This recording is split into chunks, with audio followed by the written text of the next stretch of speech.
Hello everyone, स्वागत है आप लोगों का मेरी यूट्यूब चैनल LWD जॉब में। वैकेंसी की बात करेंगे जो कि सेंट्रल गवर्नमेंट की परमानेंट वैकेंसी रहने वाली है, जिसमें 3000 प्लस जो है यहाँ पर पोस्ट रहेगी। 30 विभागों से सीधी भर्ती का विज्ञापन जारी हुआ है CRE की तरफ से।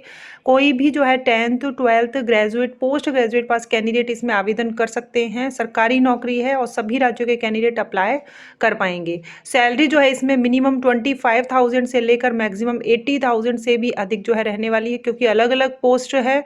सबसे पहले ऑफिशियल वेबसाइट पर जो नोटिफिकेशन है, अब ध्यान से देखिए, बहुत लंबी जो है PDF फाइल है, 207 पेजेस की ये PDF फाइल है।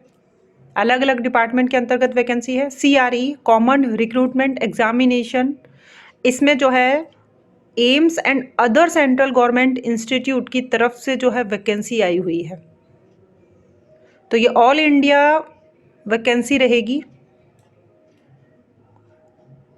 नोटिस नंबर है 171/2025। 7 जनवरी 2025 से ऑनलाइन रजिस्ट्रेशन स्टार्ट है। डिटेल में ये पूरा एडवर्टीजमेंट है। एम्स का नाम तो आपने सुना ही है। तो यहाँ पर मेडिकल वाले जो कैंडिडेट हैं वही नहीं, बल्कि arts commerce science 10th 12th कोई भी अप्लाई कर सकते हैं। बस पोस्ट देखनी है, उसमें क्वालिफिकेशन जो है आपकी है तो आप अप्लाई कर सकते हैं। यहाँ पर डेट सबसे पहले इन्होंने दे दी है 7 जनवरी 2025 से ऑनलाइन रजिस्ट्रेशन ऑफ एप्लीकेशन, और लास्ट डेट है 31 जनवरी 2025। ठीक है। एडमिट कार्ड जो है जब जारी होगा, जब आपको बता दिया जाएगा।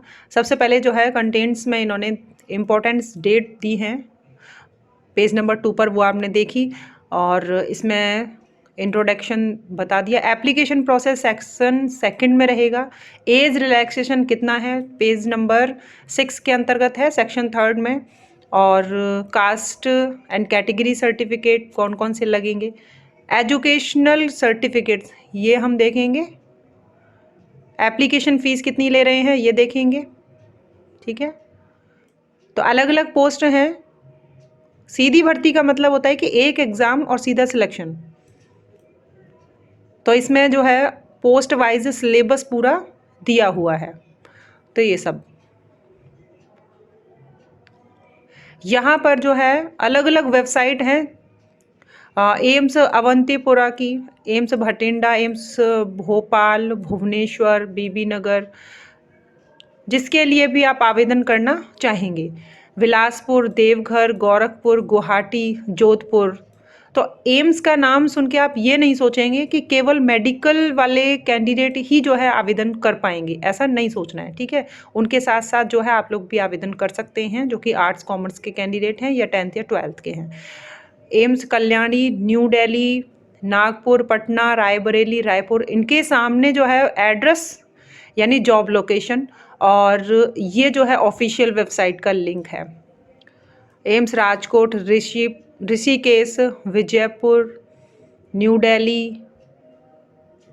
एम्प्लॉय स्टेट इंश्योरेंस कॉरपोरेशन है, उसके बाद इम्फाल, आइजोल। तो देखिए ऑल इंडिया वैकेंसी है, ये परमानेंट वैकेंसी। एप्लीकेशन प्रोसेस दिया हुआ है। अभी जो है आयु सीमा में कितनी छूट है, तो पोस्ट वाइज अलग अलग आयु सीमा है, जिसमें जैसे 30 ईयर है जनरल कैटेगरी की, तो SC ST को 5 साल की छूट है। तो अलग अलग पोस्ट हैं तो अलग अलग एज बताई गई है। ठीक है। तो यहाँ पर जो है ये बता दिया है कि कैटेगरी वाइज आयु सीमा में कितनी छूट मिलेगी। किसी भी पोस्ट के लिए 5 साल की छूट SC ST को मिलेगी, 3 साल की OBC को, 10 साल की PWBD को, एक्स सर्विसमैन को यहाँ पर length of military service plus 3 years. Central government के जो एम्प्लॉय हैं उनको 5 साल की छूट मिलेगी। उसके बाद जो है आपको पेज नंबर 24 पर देखना है, जो पोस्ट है असिस्टेंट या असिस्टेंट एडमिनिस्ट्रेटिव ऑफिसर या एग्जीक्यूटिव असिस्टेंट या जूनियर एडमिनिस्ट्रेटिव ऑफिसर और ऑफिस असिस्टेंट, ये पोस्ट हैं। और क्वालिफिकेशन इसमें क्या है कि जो है minimum 3 year bachelor degree in any discipline, किसी भी विषय से स्नातक हैं आप। कितनी परसेंटेज है, कोई मायने नहीं रखता, बस स्नातक होना चाहिए, कंप्यूटर की नॉलेज होनी चाहिए, ठीक है, बस इतना ही है। पे लेवल 6 के अकॉर्डिंग सैलरी इसमें बढ़ने वाली है।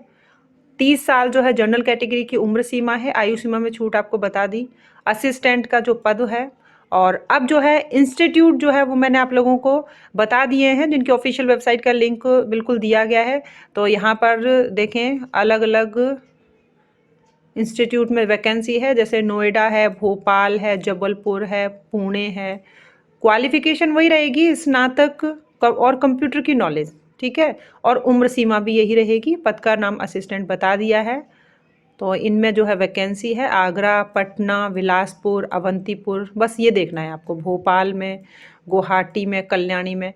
उसके बाद जो है असिस्टेंट एडमिनिस्ट्रेटिव ऑफिसर का पद, ये कहाँ कहाँ पर है, तो अवंतीपुर में है। इसमें क्वालिफिकेशन अब अलग हो जाएगी। क्वालिफिकेशन जो है इसमें आपके पास स्नातक, बस स्नातक की डिग्री होनी चाहिए, ठीक है।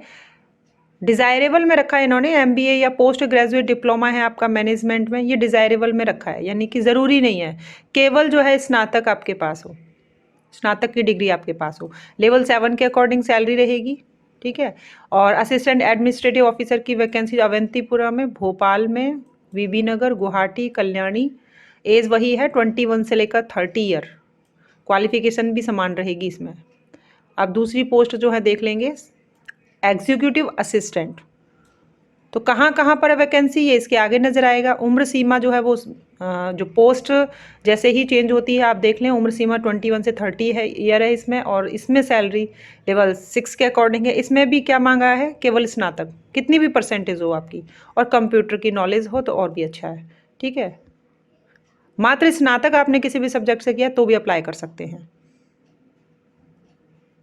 तो ये है नागपुर, भटिंडा, भोपाल, भुवनेश्वर, कल्याणी, पटना, ठीक है, ये है। उसके बाद जो है data entry operator, junior administrative assistant, अब ये पद आ जाएंगे। तो इसमें जो है 18 से 27 वर्ष जनरल कैटेगरी के कैंडिडेट के लिए उम्र सीमा है। पे लेवल 4 के अकॉर्डिंग सैलरी इसमें भी जो है आपकी 35,000 से तो अधिक जो है सैलरी इसमें बनेगी, ठीक है। 12th चाहिए बस। और डाटा एंट्री का पद है, तो इसमें टाइपिंग स्पीड भी मांगेंगे, है ना। तो ये है वैकेंसी, एम्स जोधपुर में है, पटना में है, रायपुर भटिंडा में है। उम्र सीमा 18 से 30 है, कल्याणी में है, पटना में है। ये जूनियर एडमिनिस्ट्रेटिव असिस्टेंट के पद है। ऐसे ही जो है बहुत लंबी पीडीएफ फाइल है, बताया आपको 207 पेजेस की है। एलडीसी का पद है, तो उसमें क्वालिफिकेशन जो है 12th और कंप्यूटर में टाइपिंग स्पीड, बस इतना ही। आयु सीमा 18 से 30 है, इसमें लेवल 2 के अकॉर्डिंग सैलरी रहेगी। तो ये अलग अलग जो है इसमें आप आराम से जो है देखेंगे, काफ़ी लंबी जो है इसमें पीडीएफ फाइल है। कैसे अप्लाई करना है ये सब आपको इसी में मिलेगा। सिलेबस भी जो है आपको इसी पीडीएफ फाइल में मिलेगा, ठीक है।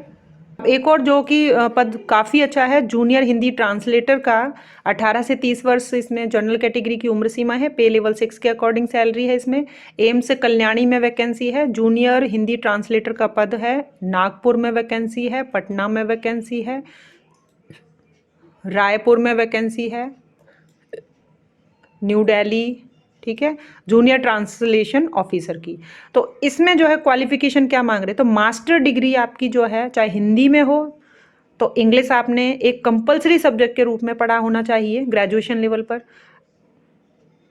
ठीक है। अगर मास्टर डिग्री आपने इंग्लिश में किया है तो हिंदी में, और अगर आपने हिंदी में किया है तो इंग्लिश आपने एक कंपलसरी सब्जेक्ट के रूप में पढ़ा होना ज़रूरी है, ठीक। कई ऑप्शन है वो आप देख सकते हैं यहाँ पर।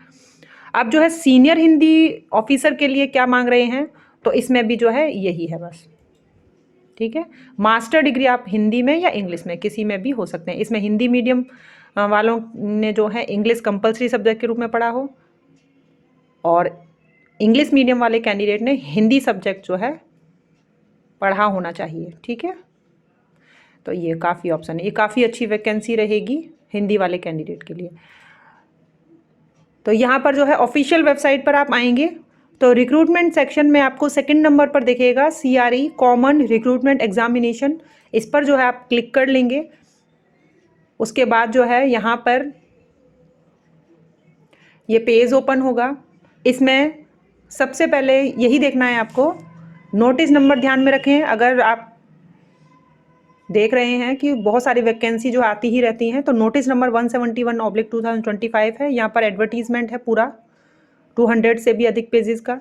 नोटिफिकेशन है जो पहले जारी हुआ था, शॉर्ट नोटिस, ठीक है। उसके बाद जो है आप लोग यहाँ पर क्रिएट अ न्यू अकाउंट और उसके बाद लॉग इन टू अप्लाई, ये ठीक है। अब सोच समझ के जो है फॉर्म अप्लाई करिएगा, क्योंकि एप्लीकेशन फ़ीस बहुत ज़्यादा है। एप्लीकेशन फ़ीस बहुत ज़्यादा है, जहाँ सैलरी काफ़ी अच्छी है, ऑल इंडिया वैकेंसी है ये। तो यहाँ पर जो है सैलरी भी एप्लीकेशन फ़ीस भी जो है बहुत अधिक है। जैसे कि जनरल ओबीसी कैंडिडेट की 3000 रुपीज़ है, SC ST EWS की 2400 है और PWD जो है उनकी कोई फ़ीस नहीं है। तो इस तरीके से जो है बहुत ही ज़्यादा सोच समझ के जो है फॉर्म अप्लाई करना है, सिलेबस देखना है। अगर आप कर सकते हैं तो आप करें, ठीक है। मुझे लगता है कि जब कोई वैकेंसी, एक वैकेंसी भी जो है इम्पोर्टेंट रहती है हर कैंडिडेट के लिए, और सरकारी नौकरी की बात है तो बिल्कुल आप लोगों तक सूचना पहुंचनी चाहिए। Thank you.